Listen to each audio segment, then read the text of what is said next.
In this tutorial, I will explain another very interesting and very important method called searching for a character in a string.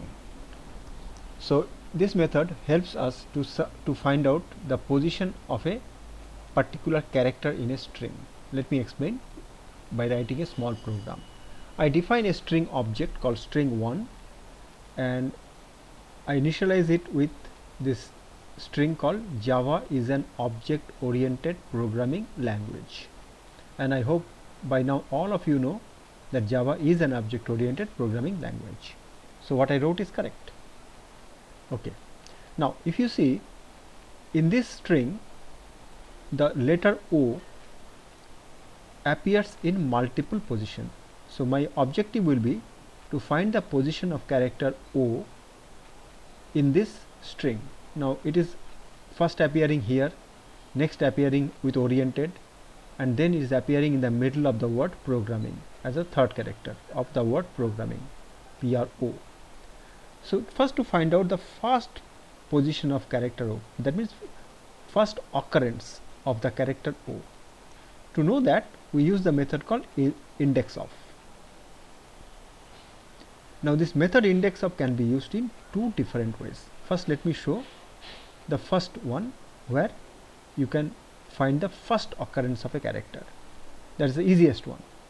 So integer, I define an integer variable I equal to string1, that is the object string1 and the method of that object. So always use a dot operator, object dot string1 dot index of, then the character should be within single quote, and now I print the position. So system out println first position of character O, that is first occurrence of character O is at whatever way you like to write it, you can write it, and then I display the position I, and let us run this program, and it shows that it is at position 11, and in fact it is. If you start counting from the letter J, which is at position 0, then 0, 1, 2, you keep counting and you will find that the letter O, the first occurrence of letter O is at position 11.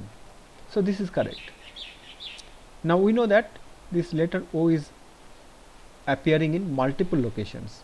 So let us try to find out where is the second occurrence of this letter O, the second position. So for that, to know that, we use the same indexOf method but passing two different parameters. Let me show you how it is.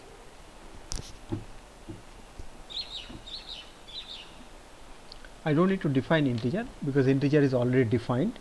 So I equal to string1 dot indexOf, same method, but now I will be passing two parameters.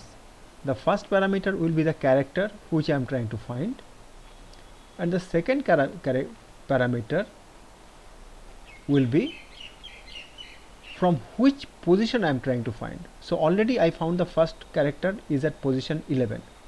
So I will start counting from position 12 because position 11 already contains the letter O. So I will advance my counter by one more position. So starting position is I plus 1. So start looking for character O starting from position I plus 1, and I is already having 11. So start counting for character O starting from position 12, that means I plus 1. So wherever the first occurrence of O, add 1 to that and start looking for the character O, that is, it is the second position of character O. I hope you understood this now, or you can try it in your computer, you will understand. So now second position of O is I. Now you see the value of I has changed. When in the first run it contained 11, second run I initialized I added one more 1 to the value I, and now the position of I has become 18. Now if you see this, the second occurrence of O appears at the position 18. You can count it, you can stop the video and count it, and you will see that it is at position 18.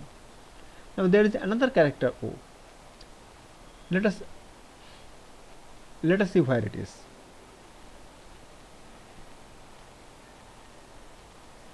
Now to know the position of the letter O, I again increase the counter by 1, because now I is holding the position of second occurrence of O. So now I add one more to that. So now I will start counting the character O from the after the second position, and it is at position 29. In fact, it is. If you count it, it will be at 29. Okay. Now let us come to the last part of it.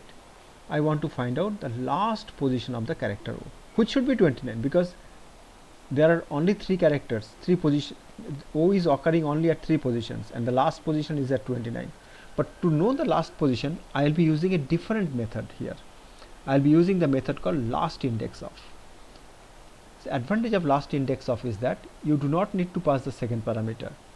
The method itself will take care of the last occurrence. You just see what I do here. You can see it so that you understand much better. So I equal to string 1, that is object dot last index of. Oh, there is a compilation error. Okay, by mistake I typed one character. Okay, string 1 dot last index of O. So last index of O is at 29, which is correct, because that is where the last O is appearing in this string. In fact, I can delete all these things because I don't need them. I only need to define this integer variable I, and so I define I and straightway use that method called last index of, and it displays it shows the position as 29. So now you see that if you want to know the first occurrence of a character, use the method index of with one parameter, and that parameter is the character itself. To know the subsequent occurrences, use a second parameter where you define from which position you want to search.